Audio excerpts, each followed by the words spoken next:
Hey guys, it's me, Lord Norman. After doing a bunch of game videos, I decided to return to movies and do a review.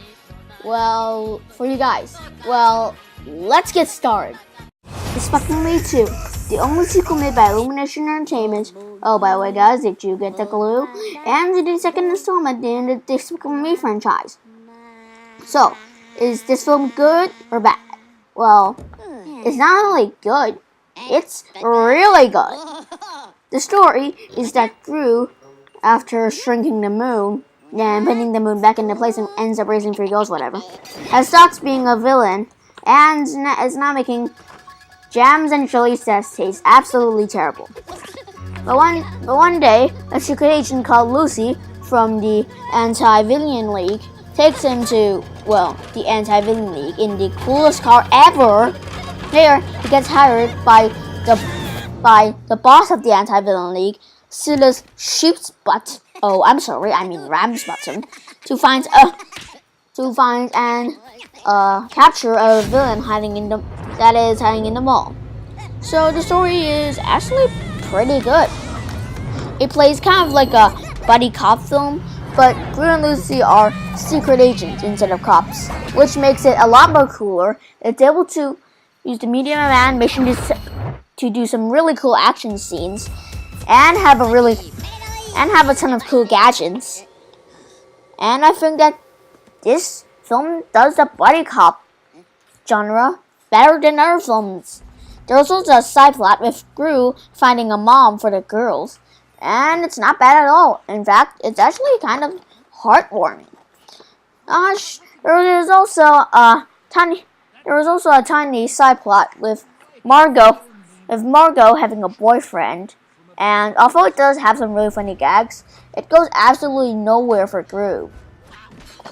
I should tell you right now that this is a romantic comedy, and I actually think that it's one of the best I've ever seen.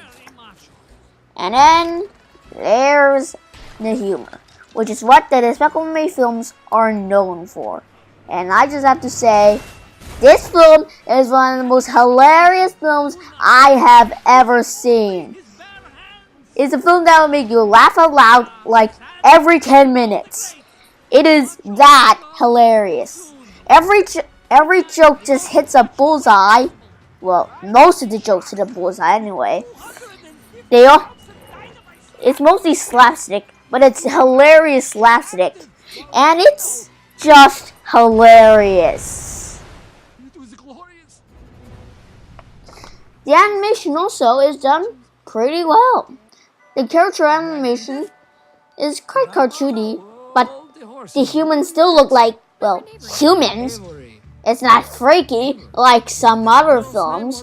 The character design is also pretty good. Wait. Yeah, I talked about that already. The character animation is also very cartoony, but it's not too cartoony, and it doesn't make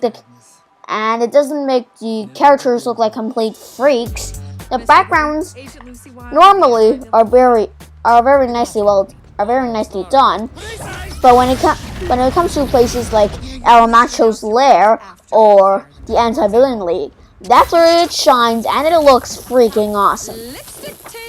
And we have the characters. I should warn you right now that there will be spoilers in this film. So unless you haven't seen the film already, I highly suggest you get out of there, buy the DVD, watch the film, and then come back to this review. Or you can just not watch my review.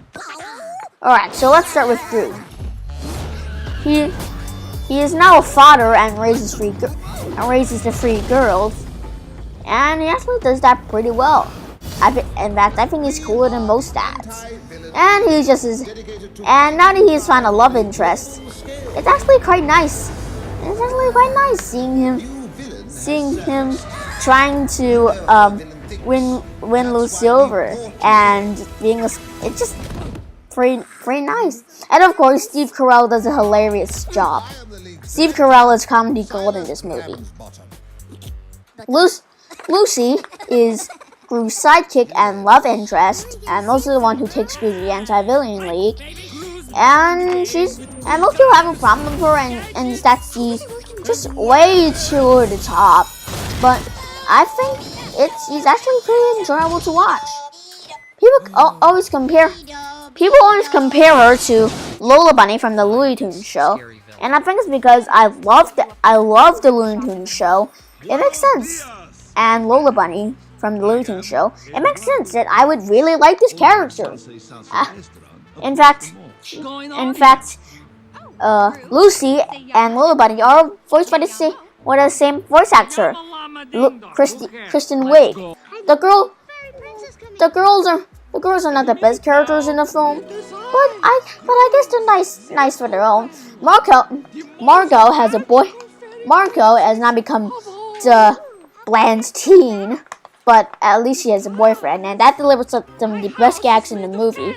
Edith is, of course, my favorite of the girls, of her being a total badass, and Agnes is just as sweet and lovable as ever. Yes, they stink. That is one of the best gags in the movie. And then there was a villain of the film, El Macho. He as a villain is like Vector on steroids. I mean, this guy is just awesome. He's super macho. He leads to some of the best action scenes that Illumination Entertainment has ever made. His voice is awesome, and his plan is awesome. Everything about his film is just awesome. Everything is awesome. And here's the twist. Here's the twist with Dr. Nefario. You know, the crazy mad scientist from the first Despicable Me. He is now turned into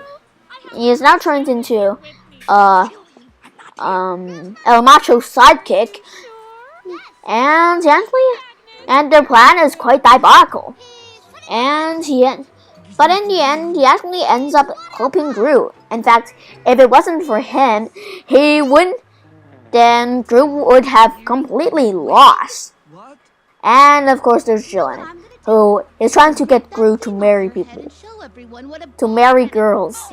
I have no idea what she's actually doing. But I actually think Jillian is pretty obnoxious.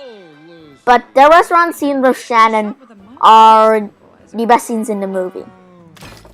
Classic. So, all I have to say for this film is, yeah, go watch it. It's a pretty damn awesome film.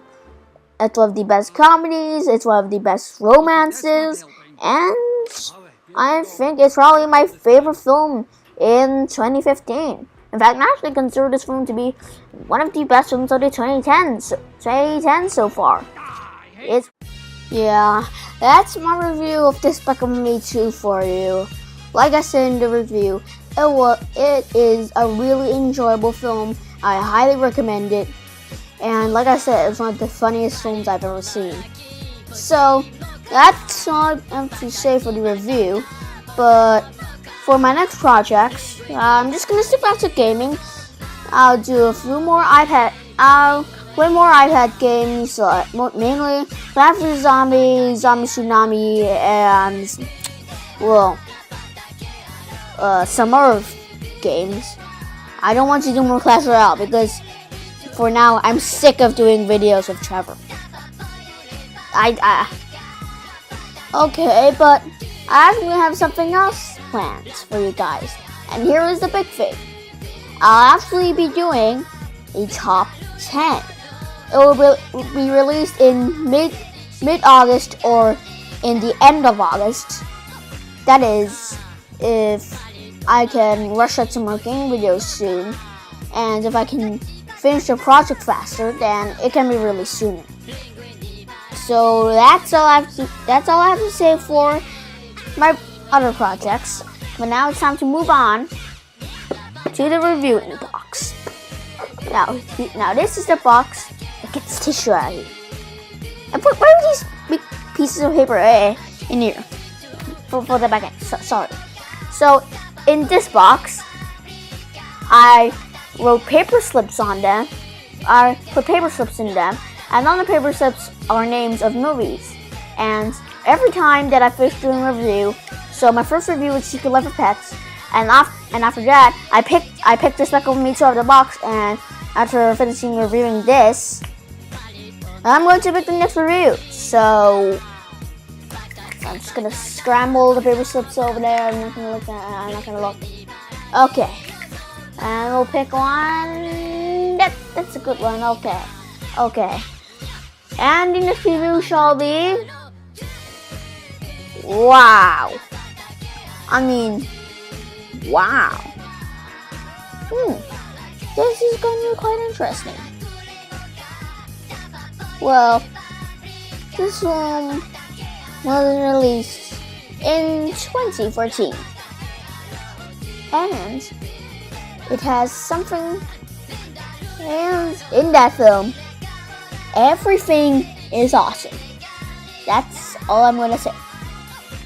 So just toss that paper slip out there. I won't be needing it anymore after finishing reviewing that movie. So I hope you guys enjoyed the video. Like, comment, subscribe, and this is Nerd Norman. Sign out.